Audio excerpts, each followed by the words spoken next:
Tot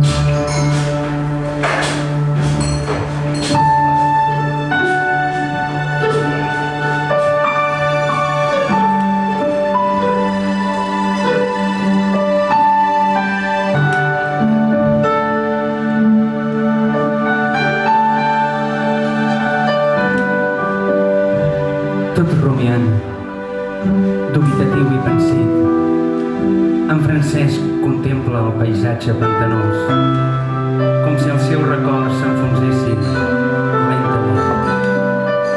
N'estava fins al coll, un amor impossible, una poeteca impagable, un idioma imposat. El marcià renega de la incomunicació que pateix perquè desconeix altres còdecs lingüístics. El català no hauria de ser prou per conviure a Catalunya? Com és que un cop identificat haurà d'aprendre un nou idioma? Una aula d'acollida espaial l'espera.